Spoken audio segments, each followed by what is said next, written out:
System riding to the core. Yeah.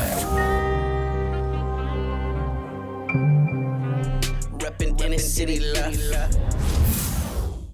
This is the Inner City Left broadcast. Today is Tuesday, June 30th. I'm Amin TMK alongside Amoja Lil Tanky Sumler. Amoja, hello, my friend. Happy Tuesday. How are you doing today? Yeah, what's good, man? What's good?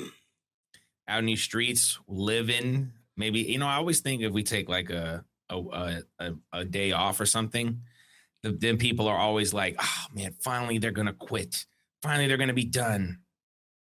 It's not happening. We're over 250 podcasts, dude. Do you know that? We're almost reaching 300. Shit. That's the thing, man. That's a great number. That is a great number. Man, congratulations to y'all. And our ops that are faithfully, struggling on and shit. Now, they probably bored, bro. They like, man, I wish I knew they weren't going to be doing shit. I could have went and caught a Nationals game or something, Yeah. It's unthoughtful of us, actually, really. Yeah, it is. Life be life. Yeah, they always have to be kind of on call because we never know when we're going to jump in here. Yeah, and they could be enjoying one of those 21 Michelin stars restaurants here in Washington. How many of those was here before? Before Muriel Bowser was here, man, it was only one Michelin star. And then she came in here and she made it 21 Michelin stars. Listen. Now, there was no grocery stores made for Southeast or deeply in Northeast where Black people live, of course. There's no grocery stores there, but we did get to 21 Michelin stars. Go, man. All they gotta do, you don't want to see people doing good, man. All they got to do is get on their app and pay a $30 surcharge, and they can have, whatever. What's his name? Your favorite chef who has the fish and chip spot by the wharf. Oh, stop hating on Gordon, man. Gordon is Ramsay. The man. Maybe Gordon is one the man. day if they work hard enough, they can have some Gordon Ramsay fish and chips straight from Gordon Ramsay himself. Okay, let's talk some geopolitics. There's much to speak on. Breaking. Lebanese government has allowed Israel to occupy its territory under a new agreement, something that is close to a total capitulation. Netanyahu declared that this was a total victory for Israel and a blow to Iran, which can no longer demand the Israel withdraw from the occupied territories. This is from Megatron Ron. We also had, maybe, you were talking about this, the Trump MVP. Rubio himself. This is from Max Blumenthal in Breaking 911. Sold out Lebanese authorities have given the green light to Israel to extend its invasion of the country's south, validating its ethnic cleansing of Shia citizens. Behind them is Rubio, a pet project of the Israeli lobby, delivering a hammer blow to the MOU and a shivving. Is that what it says? Yeah, when you in prison, you give a motherfucker the shiv, man. Oh, dang. Yeah, right. Blumenthal, you know what I'm saying? He trying to tell you he hip, life. Bro. He tried, he hit us up to join ICL, you know what I'm saying? I thought he was a little too mainstream. But he performing for us, man. Talking about shiving niggas and shit. It's that hood shit coming out, man. Yeah, and that's true. Okay, yeah, so this is Senator Mark Rubio on Israel-Lebanon peace framework. I'll just go ahead and play it and we'll get your reaction on all this. Yeah. So this is from C-SPAN. Marco Rubio.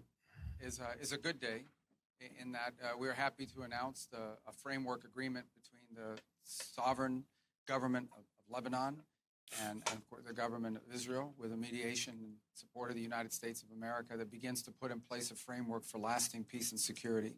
And that's what these two nations deserve. The people of Lebanon have suffered tremendously now for decades as a result of outside interference in their affairs. Who is the outside interference? To use the country as a launch pad for attacks. And this is not what the people of Lebanon want. And that's not what they deserve. What they deserve to have is what they once had, and of which there is recent history of, and that is a prosperous and peaceful country. What changed? People of different backgrounds.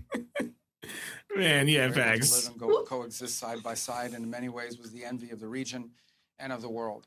And it will take a lot of work and some time to get back to that point. But we believe today is the first step in that journey. And the first step is sometimes the hardest step. But first step is the hardest step, man. Your thoughts on this? Lebanon is suffering because it's under American sanctions. Like more than a third of the world, it's under American sanctions. Okay, so the first thing Americans could do if they wanted to end the suffering of Lebanon is take the fucking sanctions off. The fact that they have a government nominally, they have military nominally. And what do I mean by government nominally? Their constitution was written, essentially during the whole Sykes-Picot breakup, when the Ottoman Empire fractured, and the French came in and they became a protectorate of the French. And when they got their independence from the French, right, the French gave them a constitution. That constitution mandates how the government must be constructed. 30% of the government is supposed to be under the control of the Shia minorities that exist there. 30% is supposed to be the Sunni minority that live there. And the remaining 40% is under the control of the Alawite Christians that live there. In theory, it keeps any one faction from ever getting too much power to ever take over, which is just traditional Western ways, right? So it's funny, right? Because it's another one of those places where everyone's like, oh my God, Israel's the only democracy in the Middle East. And clearly, to some extent, the Lebanese government is a representative democracy. It represents a portion of the people. People vote for these people, right? Now, when I say nominally they have a military, what do I mean?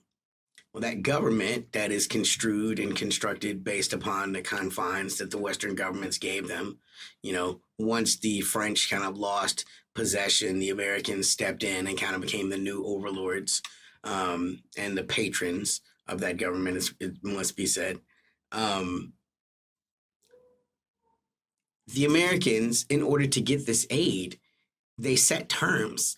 The type of military that you can have, the type of, down to the amount of tanks that these countries can have, what type of delivery systems they can have, what type of air force they can or cannot have, right? What type of air defense they can and cannot have.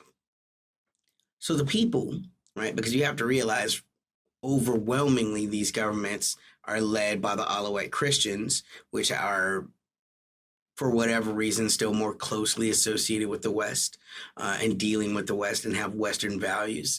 And you can see that based upon the deal that was made, right? But you're talking about 60% of the population that is underserved. And also the Alawites that still believe in Lebanon, you know what I'm saying, before any regional factionalism. And so you have a great percentage of the population that is underserved and does not want to see their country nipped away, sold away. There's been protest all throughout Lebanon ever since the signing of that. And that is worth stating, right? You're not going to see that on Western news, but all throughout Lebanon, there are huge protests because the government feels like, the people feel like the government sold them out, right?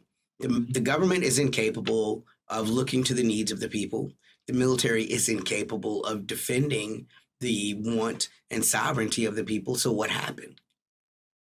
They created a localized militia. That localized militia became the group that Americans know now as Hezbollah or Northern Resistance or whatever term you use, right? It's also worth mentioning the thing that made that group come into being was American occupation under Reagan, right? These Republicans and even these Democrats nowadays, they just can't wait to worship Ronald Reagan, all of his great and many accomplishments. But one of the accomplishments he got was the single largest murder of American Marines in contemporary history. More than 400 Marines were blown up in Lebanon during the Beirut bombings. This was kind of like the beginnings of Hezbollah. And what Reagan did was he packed up and fucking left. He took all the Americans out. He's like, the Israelis can handle this shit. And see, that's what's funny. It's because with this new memorandum of understanding, it's essentially bringing American troops back in.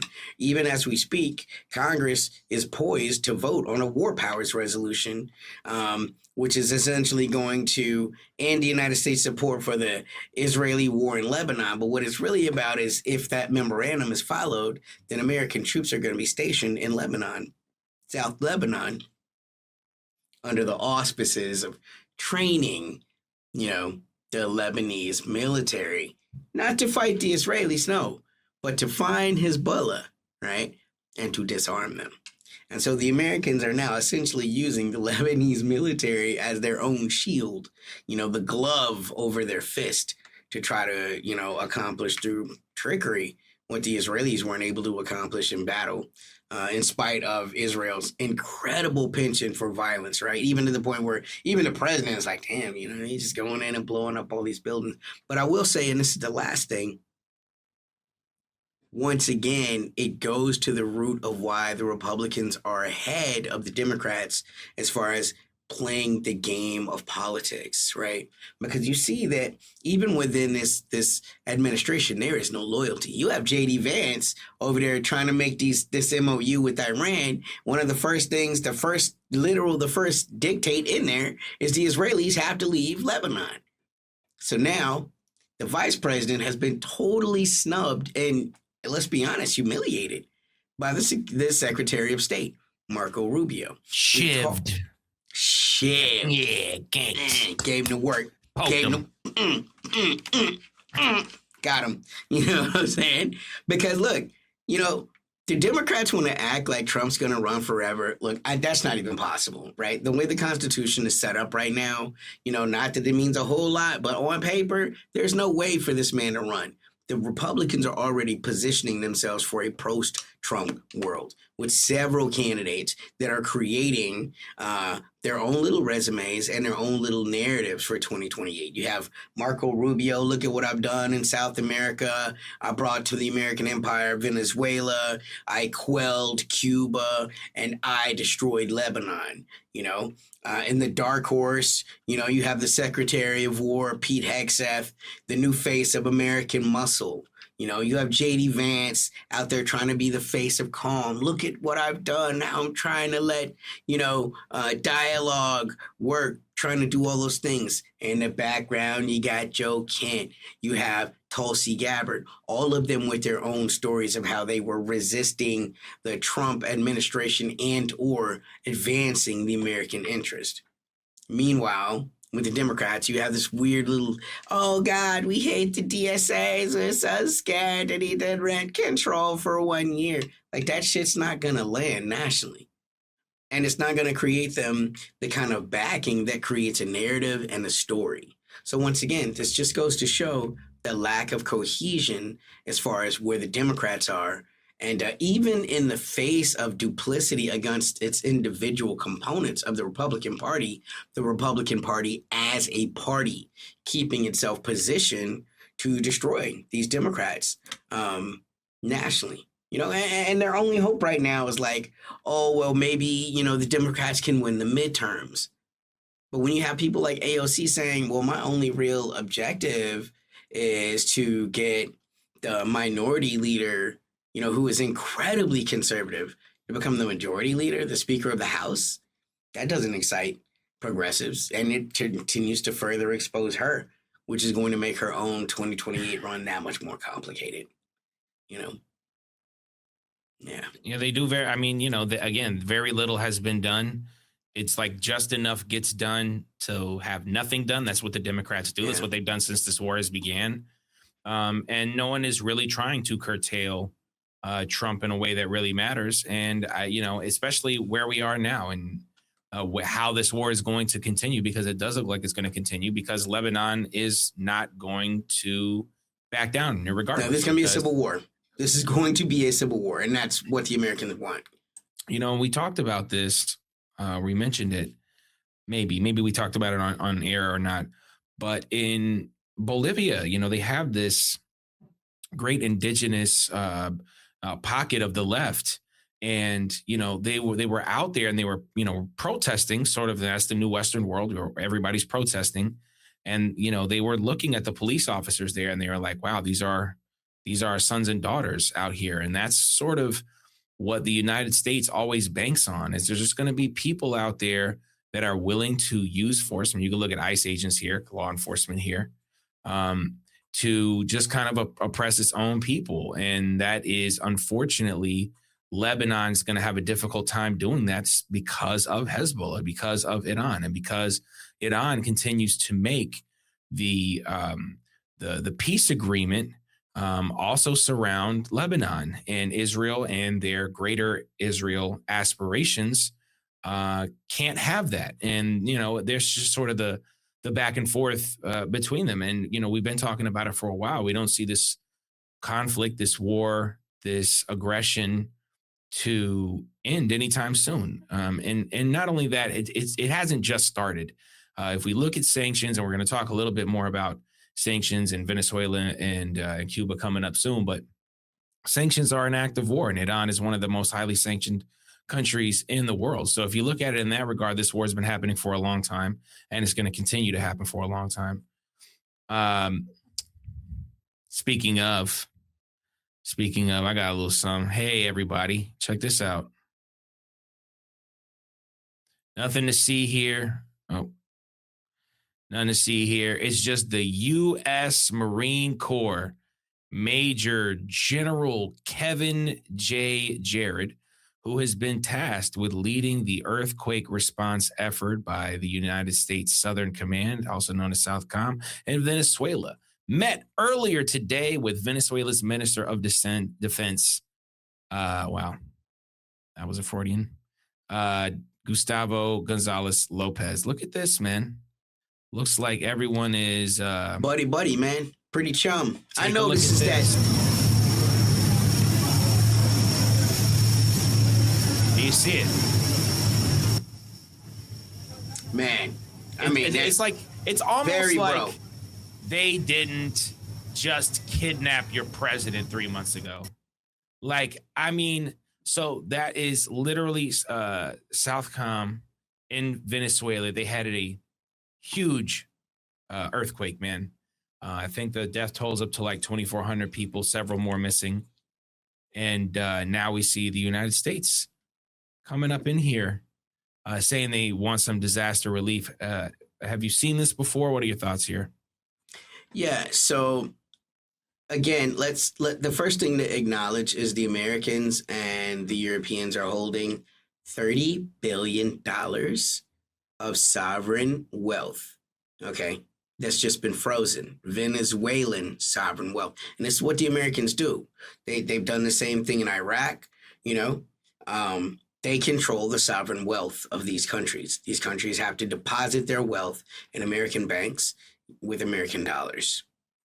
This is why a lot of these petro countries, the first thing they start to do that really catches the eye of the Americans is they talk about going off the petrodollar, right? They were willing to overlook a lot of things Saddam Hussein said, but when he started looking at a way to get his Iraqi wealth out of dollars, when he started putting that into gold, that's when the invasion really happened. And the first thing they did was what? Take the oil fields back and take the gold. They even made a movie about taking Saddam's gold. Marky Mark is in that movie. You know what I'm saying? This is what happens when they went into Venezuela. What did they do? They took the gold. Ain't been no movie made about that yet, right? So when they're talking about disaster relief, it's just a fucking joke. Because if they gave them their money back, first off, they could have built buildings that could sustain and withstand these impacts. It wasn't just one tornado, one earthquake. It was two. It was a 7.6 on the Richter and then a 7.3. Or maybe it was inverse, 7.3 and then 7.6, right? Because there's been a lot of seismic activity all through the Ring of Fire. There was also an earthquake in California earlier that day. There was an earthquake in Japan on the other side of the Pacific Ocean. The money is owed to the Venezuelan people. There's no amount of disaster relief you can give them. Just give them their money back, right? But the fact that, like you said, I mean, they're all yucking it up. They're slapping hands and a good thing, just like Maduro never existed. And it just, again, it goes to show you the levels of depth, and again, remember that the military commander, this was a person that was put in power, right, when Delcy took over. This isn't the old person that was the Secretary of Defense in Venezuela. This is a freshly appointed person, and so you wonder who gave her the list. Who told you put these people in charge? But that now. I mean, it just has to stop. The people on the left that are arguing and trying to deny what has happened in Venezuela, you just have to stop. That place doesn't exist right now, not as far as the government goes. Maybe the revolutionary spirit still exists in the people, but it is impossible to deny that at this point, Delcy Rodriguez's entire administration has been co-opted, and she is an instrument of the American empire. She is not a sovereign leader. She can't be sovereign if Maduro isn't sovereign. You understand? Like, if Maduro was not the legitimate leader and didn't win the election, then his vice president cannot be, by definition, legitimate. And yet, she's been anointed. You have to ask yourself, why is it that happened? No one has heard of the Nobel Peace Prize winner since she got it and gave the award to Trump. She's the one that was out there advocating and agitating, right? And all these Democrats were going along with it. Oh, look at her. Oh, what a great girl boss, right? But then they got a new girl boss and she wasn't needed anymore. It's impossible to deny what's happened in Venezuela. They have been compromised. And we've lost thousands of people in these earthquakes. But more than that, there are tens of thousands of people that are still missing. And where we can point out it is true that the Americans are there with disaster relief, right? Which is often U.S. aid, which is often counter-revolutionary, right? There are governments all around the world that have been working and stepping up to really help the Venezuelan government, and that is to the good of the people. And that's what I'm going to hold on to. That's the light I'm going to take from that. And my heart goes out to all of the people that have suffered under what has happened, because it is truly a tragedy. And that tragedy has now fully compounded the level of complicity that the current government has. I mean, there really can't be any questions anymore.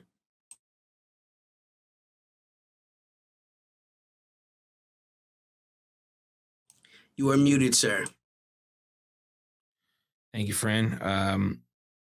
Is talking about sort of, the idea of sanction relief, or the not the sanction relief, but aid, and what aid is used for, and how it's how it has stipulations. It's not just here's money and it's right here and spend it whatever you want.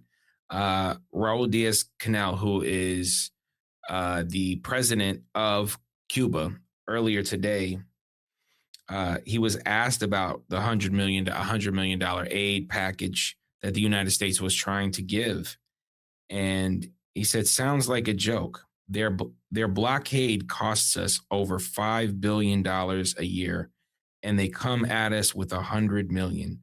It excludes medicine and food, the very things their maximum pressure denies us. And this is how the United States works, not just in the Caribbean and in South America, but all over the world. And this was a big conversation that we were having earlier this year about USAID, the whole stupid Doge thing. And obviously those programs that they want to see funded are going to continue to be funded.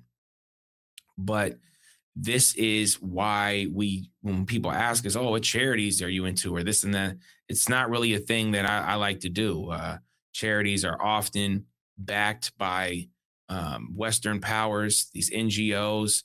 Everyone knows that this is what they do, and this is how they infiltrate into a place. And it's terrible because, like you said, Venezuela does have a lot of resources and things that they can utilize, and they were close to bricks, man, so close, but not close enough. Unfortunately, no cigar, as they say. speaking of Cuba, I want to talk a little bit about Cuba,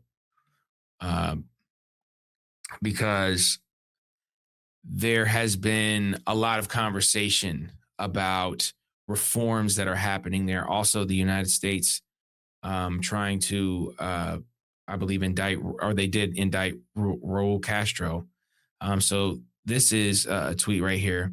America has aggressively targeted the following assets in Cuba: a nickel and cobalt mine jointly owned with a Canadian firm, a gold and antimony mine jointly owned with an Australian firm, zinc mine jointly owned with a Singaporean firm. And I think that if you can sort of see that, Cuba is already doing commerce and they work with other countries quite well. The United States is saying, well, now you can't use those things. And they're doing everything in their power to adopt these reforms. This is an article I was reading: Cuba economic changes adopted that pose serious risks. I believe this was from a Greek Marxist group. I gotta check them out. But that was part of their article. Last week, the Cuban leadership proceeded with significant economic and social reforms, a total of 176 provisions organized into 23 categories, following an extraordinary session of the Central Committee of the Communist Party of Cuba. The National Assembly approved measures affecting all sectors of the economy. These were presented as a response to the extremely difficult situation created by the brutal U.S. embargo, which has been in place for more than 60 years, and in particular by the energy blockade imposed since January of this year, which has placed immense pressure on the Cuban people.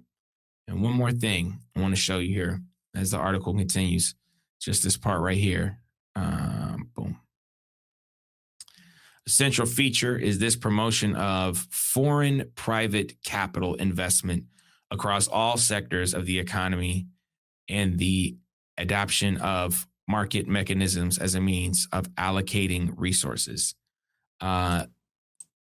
Your thoughts? It breaks your heart. To this? Yeah, it breaks your heart. Yeah, And again, right? This isn't like opening Cuba up to the world as if it's the Americans' job to do it. It's breaking the piggy bank open and letting all of your friends grab all of the most precious things. Because again, if this was truly market value, then surely they'd have no problems if the Russians or if the Chinese invested in some of these firms. But we know for a fact that they will not be allowed to. They will not be invited to, right? And so once again, this is just breaking open a country by force. Again, where is the pushback from the Democrats? Where is the pushback from the Mamdanis and these corny ass fucking sock Dems? I mean, their whole thing is like, we're progressive and we believe in feminist values and human rights. And then you're not going to talk about the fact that the United States is literally, without the consent of the governed in Cuba, taking their resources, breaking this nation, threatening them militarily. And I mean, it has led to true hardship for the country. This country for more than 60 years. Simply for the fact that they kicked out Batista, who was an incredibly corrupt government gangster. Everyone knows this. A person who was in bed with the literal Italian mafia, Frank Sinatra, Lucky Luciano, all of those guys. Michael Corleone. Original character, but worth noting. Right. Michael Corleone, in the context of the movie, represents Luciano, and that interest, which later came to be the Gambino interest. Also, one more thing about Batista: he tortured Ted Cruz's dad. Yeah, but they blamed it. It made him hate Castro even more. Made him hate Castro, right? Communism, right? This is just a ridiculous nature of this thing, right? This is no different than what the Americans have done to Haiti ever since Haiti kicked out the slave masters, right? You can't be free of this system. You can't. If you try to be free, they will starve your people. They will kidnap your leaders. they will take them and hold them in solitary confinement in defiance of the Geneva Conventions. This is what American power looks like. It's what it is. Yeah, and I think again, like you said, it's just a sad turn of events. The Caribbean and Central America and South America certainly moving further right wing, but this struggle is not over. The leftists have not left. How about that? You know, that might be a slogan, something we could use. Put that on a shirt. Even the term, moving more right wing is it's just not true. Yeah. Right. When we've had people like Maurice Bishop in Grenada literally executed by the Americans, what did Grenada go in common is how does that threaten the Americans?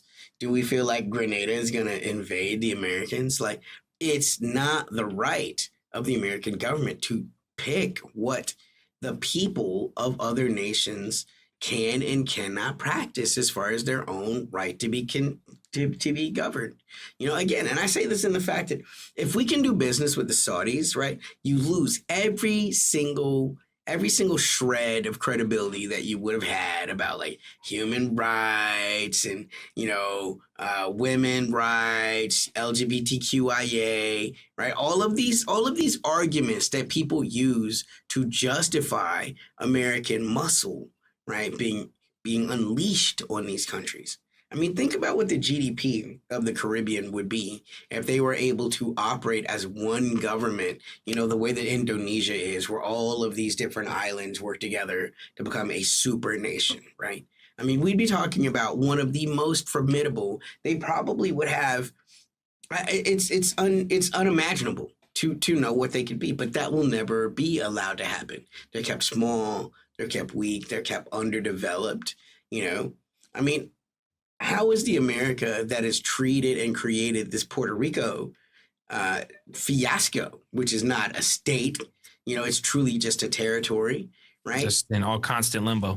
It's in far worse infrastructure shape than Cuba. So how are you here to show Cuba how to do this, And what Cuba has done, they've done it in spite of incredible American military presence. Their entire existence. I mean, let's not forget that the torture that happens in Cuba happens in Guantanamo Bay, Cuba, which is a naval base, an American naval base. Yeah. And, it is just going to have to be us as leftists kind of witnessing this take place. But, we were all happy when Bolsonaro was gone and we got Pedro and Evo won again. And those times can come back. And it's just up to us to continue to keep talking about it. And like you said, these countries moving right or moving conservative is forced. It's gerrymandered. It's rigged. Literally at gunpoint. Yeah. The Israelis, we already know, deep ties to this area. And they are part of it too. I'll never forget. Let's not forget. I won't, so y'all won't, that when Nicolas Maduro won his election, he put a peace sign up and he said, "Free Palestine." When Machado's candidate left the booth and they said, "We stand with Israel." So that was a very interesting thing to say, as a Venezuelan leader, as a person who you was running for the leadership of this country, who lost, by the way. But now again, as affirmed by the Supreme Court of Venezuela. It's like what higher confirmation do you want to need? And I mean, it just goes back to, like you said, we have to keep these countries divided. We cannot let them create a bloc that threatens us. And if we can isolate Brazil may fold as well. We may go back to the Bolsonaro times where we're unaliving indigenous people and burning the Amazon to the ground. And we all know about what Milei has been doing in Argentina, where people are eating donkey meat and literal tree bark. I'm not joking. That's how bad it's gotten there, because that's what happens when you let libertarianism and the right-wing conservative economic system come into your country. Yeah. Would you be about to say something? No, I mean, it's just Argentina blows my mind, you know. Yeah. And I really try to summon my empathy, but y'all kicked the black people out, so you know, y'all That's work it just out. a crazy Man. story, man. That's just an unbelievable story, and you know, I'm sure many of our listeners are aware of it. But you know, if you look it up, Argentina kicked out the black people. Just type it into DuckDuckGo or whatever. Let's give a shout out to our podcast listeners. We're available everywhere you find podcasts: Apple Podcasts, Spotify, Pocket Cast, all of that good stuff. Obviously, here on YouTube, like and subscribe. Comment for the algorithms. Our Patreon is patreon.com/innercityleft. Shout out to our patrons. Y'all the real heroes. I love you like cooked food. And Fables, Foibles, Other American Sins right behind me. Link in the description. Always good to help and support great writers such as Amoja and music all the time, guys. Ronald Reagan was a drug dealer. Go get that album.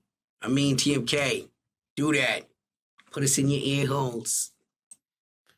Don't make it weird. Don't make it weird, dude. Don't make it weird. Yeah, music is available. We have plenty of music out there. More music on the way. And yeah, we're not going to stop. I'm sorry.